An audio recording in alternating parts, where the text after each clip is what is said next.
So I was on Amazon the other day, shopping around for a case for my next $1,000 budget build, and I came across the Cyberwood. This is a really cool looking DIY micro ATX case that's made out of real plywood. This means it's gonna be very easy to mod. It's a lot easier to paint on wood than it is to paint metal, and it's gonna be a lot easier for me to drill into.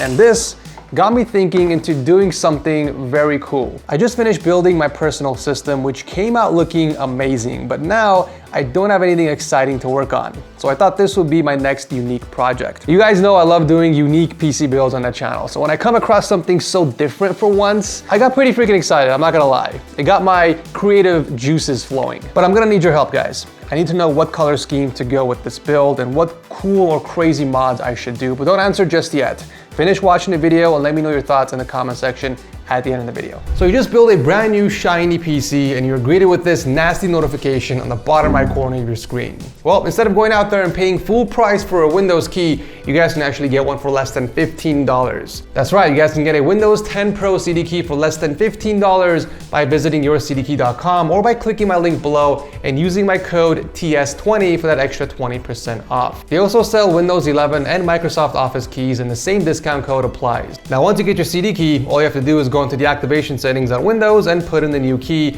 and watch the watermark disappear. So the case comes packaged in a sheet of plastic and you're going to have to assemble it yourself using the included guide. Let me just say that this was extremely easy to put together. Everything was clearly pictured and labeled and it took me only 15 minutes to complete. The pieces fit together like jigsaw puzzles and you use these metal cubes to connect them all together. It's actually very genius how this case was designed. You also have to insert the front panel USB and the audio connectors, and then the power and reset switch goes right above that. The back panel closes up using 4 screws, but the front actually has 2 layers. A clear acrylic panel that goes in first, and then the outer cover. I'm honestly loving the design of the case. It's simple, it's sleek, I'm digging the hexagon cutouts everywhere for airflow, and it actually looks very familiar. Do you guys know what this case reminds me of? If you're a longtime subscriber, then you probably already have an idea. This case looks very similar to the Hexgear R40, which is the same case I used for Big Red version 2 many years ago. This is pretty much the wood version of the Hexgear R40. There are a lot of similarities, like the shape, the hexagon cutouts, the PSU location, and the cutouts for mounting the fans. I guess that's why I love the design so much. It brings back good memories. All right, so I thought we can build in this case and figure out what fits in here and what doesn't. This will also give me a good idea of what parts to go with and ultimately help you guys out on determining what parts to go with if you decide to pick up this case as well. I forgot to mention, the build is gonna be water cooled. So take that into consideration when you guys are leaving your suggestions at the end of the video. Water cooling in such a tiny case like this is gonna be very challenging, and I'm honestly up for it. I miss a good challenge, it's been a while. Plus, water cooling a build brings so many more possibilities instead of just doing a regular boring air-cooled build. So for the motherboard, I don't know exactly if I'm going AMD or Intel just yet, but I know for sure I'm going with a mini ITX board. I'll be going with the Asus Z690i Gaming, just so we can see how much extra space we have to work with. Obviously, I want to go with as much small components as possible to make room for all the water cooling gear. All right, so I got the standoffs already installed on there. Just a friendly reminder, this case does support up to a micro ATX case, but in order to maximize the amount of space we have in here, I am going with a mini ITX board instead. So this goes here.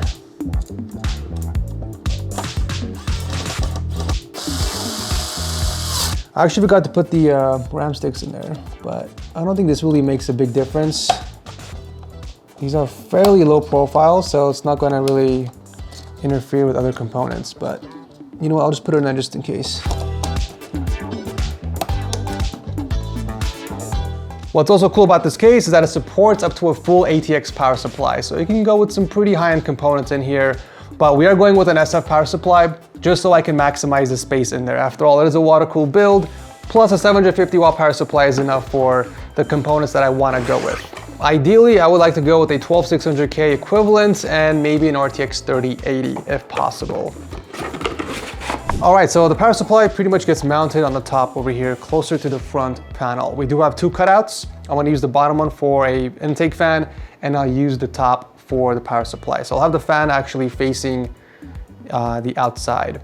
I also noticed that the cutouts on the top over here to mount the power supply only fit a full ATX power supply. So I'm gonna be using the included full ATX power supply bracket on the back of my SFX. I should probably plug in the cable first.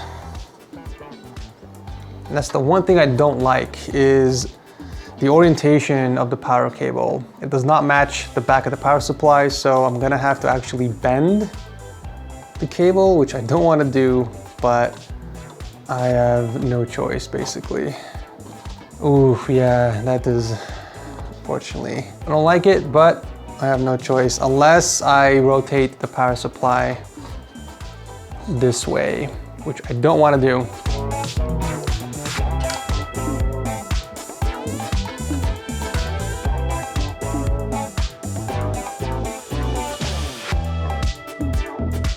So let's talk about storage for a little bit. Surprisingly, the case has a lot of support for SSDs and hard drives. On the bottom right over here, you can install a 2.5-inch SSD or a traditional hard drive, and you have more options in the back as well. Another 2.5-inch SSD in the center, and there's one kind of tucked away on the top left behind the cables, and then you have 2 more additional slots on the bottom right. Or you can install 3.5-inch hard drives. So technically you have space to install up to 5 SSDs or a combination of 3 hard drives and 2 additional SSDs. So yeah guys, tons and tons of space for additional storage, but for the sake of the build, we're going with a single 4TB M.2 SSD, just so we're not using up any additional space that we might end up needing. Plus we only have 1 inch of space in the back, so I wanna make sure we have plenty of space for cable management. All right guys, now for my favorite part of the video, cooling. Before we jump into the radiator and fan configuration, I wanna know what type of cooling we can fit in here if you're doing a typical non-water cooled build. Can you fit a massive air cooler in there? Or is it better to stick with a 240mm AIO? Technically, the case does support a 240mm, so I'm kind of curious to see how much more space we have to work with after installing these components. This thing is pretty damn massive, I'm not gonna lie. All right, so it looks like the heat pipes from the cooler are coming in contact with the M.2 cover, as well as the VRM heatsink. So technically this would fit, there's plenty of clearance towards the side panel, but because of the motherboard I'm using, it's not gonna work. So I'm gonna try something smaller like the Hyper 212 Black Edition from Cooler Master. This should technically fit with the motherboard I'm using. Oh yeah, this is much smaller. This will fit without a problem. Yep, it's coming in contact with the socket, so this fits perfectly, and there's plenty of clearance from the side panel, so. An air cooler is probably the best option for this case, but let's see how well the 240mm radiator fits. Oh yeah, look at that. Beautiful. It lines up nicely with the cutouts on the top. You can screw this in. So yeah, I think 240mm is a really nice alternative option as well if you're not gonna go with an air cooler. This goes here. Yeah, that works. Wow, okay. Wow, okay. All right, so clearly you can go with up to a 240mm AIO comfortably in here, and as well as a dual fan air cooler. I think it really comes down to what motherboard you're using, as well as RAM sticks. As long as you're going with low profile RAM sticks, like the Vengeance sticks I have here, and you have plenty of space around the CPU socket, that way the heat pipes or the heatsink on your cooler don't come in contact with, you know, the VRM heatsinks on the motherboard. I feel like if you go with a micro ATX board, you'll be more on the safe side, but double check the clearance numbers and the dimensions on the manufacturer website, just to be sure. All right, now it's time to figure out the radiator situation. Ideally, I do wanna go with dual 240mm radiators, and then do an intake fan in the front, exhaust fan in the back, with 2 additional fans in the bottom and then 2 more on the top. So we'll have technically 3 intake and 3 exhaust, so perfect neutral pressure inside the case.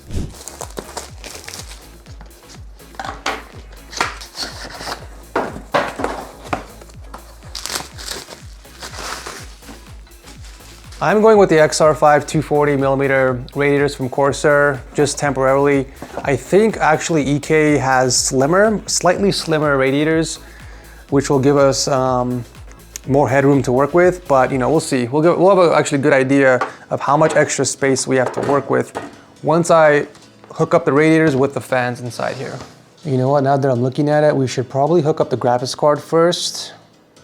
so we can actually get an idea of how much space we have to work with on the bottom. But that's not going to be an accurate representation because the graphics card will be taken apart and the actual GPU block is going to be much thinner than the GPU with the heatsink.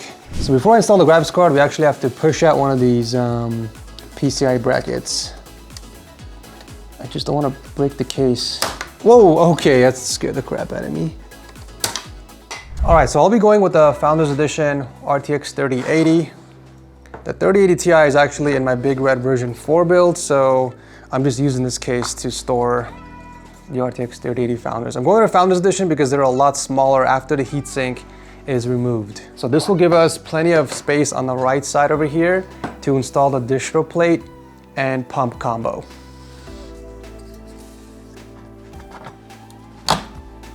Alright, looks like that went in. So the GPU block will be about, I would say, 3/4 of the thickness of this card. So if I were to put a radiator down here, along with the fan, oh yeah, look at that. It actually fits just fine, even with the stock cooler on there. So the GPU block actually ends about over here. So it leaves up this entire area over here to do my runs. So we got the inlet and outlet of the radiator, and I can actually do my runs straight into the GPU block and then to the motherboard, to the top rad, and into the distro plate and pump combo over here. So yep, we have plenty of space to work with, so that makes me really happy to see.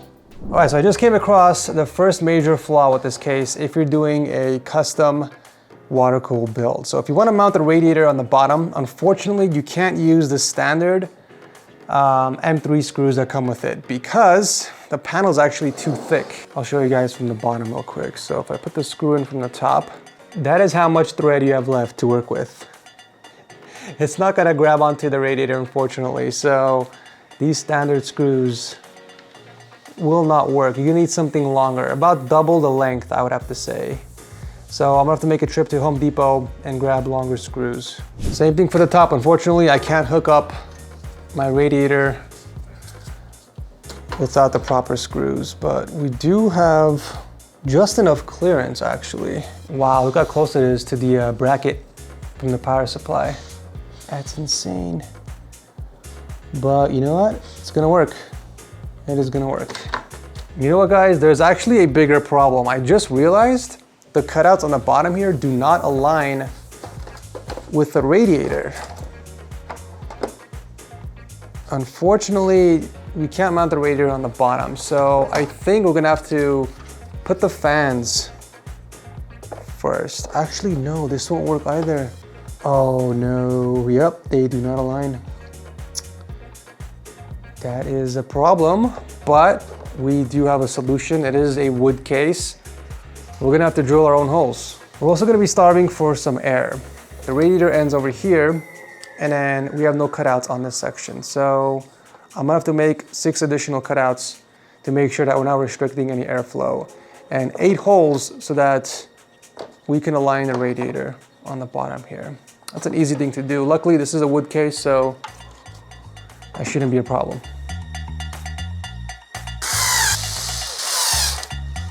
All right, I actually figured out one other small issue when I was installing the rear exhaust fan. Unfortunately, we're not gonna have any space to hook up an additional intake fan in the bottom right because I realized this area is gonna be reserved for the EK distro / pump combo. I forgot the name of it. I'll post a picture of it on the screen, but basically we don't have any space to fit a pump, even a small pump in here. So I figured we can go with the distro and pump combo, and we can use the 120mm cutouts in the front to mount it perfectly. And this will give us plenty of space to do some really clean runs into the GPU block, radiator, CPU block, and the top rad. This portion of the GPU is pretty much gonna be gone once I do put a block on here. So we have a ton of space, or plenty of space to work with over here in the corner. And then we do have obviously cables running down the power supply and into the cutout in the back. So overall, I'm actually really excited for part 2. I gotta start ordering the parts, but yeah, let me know what you guys think so far about the case or the build. Don't mind the screws in the top, by the way. I temporarily put those in there to hold the top rad. I have to actually make cutouts for those on the bottom and then go to Home Depot to pick up some new screws. You guys have no idea how freaking excited I am for part 2. I can already picture how the build's gonna turn out, but there's only one thing missing. What color scheme should I go with? Okay, I'm kind of thinking about a few ideas, and maybe you guys can help me in the comment section. I do like the black Noctua fans that I was using temporarily in here, so I'm thinking maybe we should go all black inside and no RGB and kind of stick to Noctua fans all around. Or I can go with a wood theme. EK does have a wood CPU block and GPU block. I think it would be pretty cool to do like an all wood custom hardline build, but I also want to paint the case. I don't know, maybe an all black case or a white case and do black components inside. There's a lot of possibilities, so I want to know what you guys are thinking, honestly. What color coolant, what color cables, what color fans, what color case? Those are the 4 things I'm looking at right now. Yeah, just throwing some ideas down there. If I find anything interesting, I'll pin it. And that is the theme I'm gonna be going with for part 2. Yeah, super excited. Really love this case. Let me know what you guys think about it so far in the comment section. I'll drop a link to the case, I guess, down below since I'm not really using any of the parts in here if you guys wanna check it out. Thank you so much for watching, and I will see you very soon in the next one.